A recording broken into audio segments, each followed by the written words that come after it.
নমস্কাৰ বন্ধুসকল, আজি এটা আকৌ নতুন ভিডিঅ' লৈ আহিলোঁ আৰু ছাগলী কিছুমান চেলৰ কাৰণে। ইয়াত কেইটামান ছাগলী চেল হৈ গৈছে অলৰেডি আৰু কেইটামান চেলৰ কাৰণে আছে। চাওক, এইখিনি F1 F2ত হয় আৰু কোৱালিটি কথা আপোনালোকক নকওঁ, ধুনীয়া ছাগলী হয়। আপোনালোকে যেনেকৈ খোৱা বোৱা দিব তেনেকৈ আপুনি ইহঁতকে ৰিজাল্ট পাব। ইহঁতক ৰাতিপুৱা সময়ত মই এবাৰ চাপৰ দিওঁ, চাপৰ দি তাৰপিছত মাকৈ অলপমান দিওঁ, মাকৈ গছ।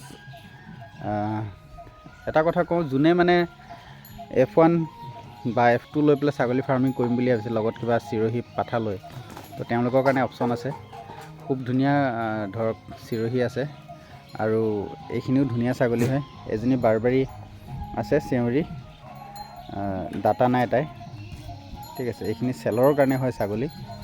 বিহু বুলি এটা ভিডিঅ' বনালোঁ আজি, কাৰণ যোৱাকালি আমাৰ গৰু বিহু গৈছে, তো আজি বিহু হয়, আকৌ আমাৰ মানুহৰ বিহু। তো আপোনালোকে কোনোবাই যদি ভাবি আছে ফাৰ্ম কৰিম বুলি, ছাগলী যদি বিচাৰি আছে ৱেডাৰ চুৱেডাৰ মেচিং কৰা ছাগলী, কণ্টেক্ট কৰিব পাৰে। ভেকচিনেশ্যন থকা খুব ধুনীয়া ছাগলী হয়। চিৰহীটাও খুব ধুনীয়া হয়, বহুত ধুনীয়া কোৱালিটি চিৰহী হয় আৰু এইখিনি বহুত ধুনীয়া হয়। ৱেডাৰ চুৱেডাৰ সম্পূৰ্ণ মেচিং হয়। ইয়াত খালি এজনী ছাগলী চেল হৈ আছে, মাইকী ছাগলী। বাকীখিনি আপোনাৰ চেল নাই হোৱা।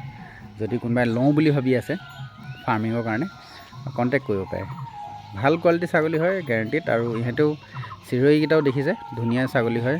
এইবিলাক চিৰহী আপুনি ভাল খানা পিনা খোৱালে 2 বছৰমানত ইহঁতে পূৰা 80-90 কেজি আৰামছে মাৰি দিব, কাৰণ কোৱালিটিত আছে। সিহঁতে একদম সম্পূৰ্ণ কোৱালিটিত আছে, তাত কোনো কনফিউজ নাই। আৰু সিহঁতে চব বাহিৰৰ পৰা অনা হয়, মোৰ ফাৰ্মৰ বা আমাৰ অসমৰ কালেকশ্যন নহয়, সিহঁতক মই বাহিৰৰ পৰা আনিছোঁ। তো আপোনালোকে কোনোবাই যদি লওঁ বুলি ভাবে কণ্টেক্ট কৰিব পাৰে মোক, নিশ্চয় আপোনালোকে পাই যাব।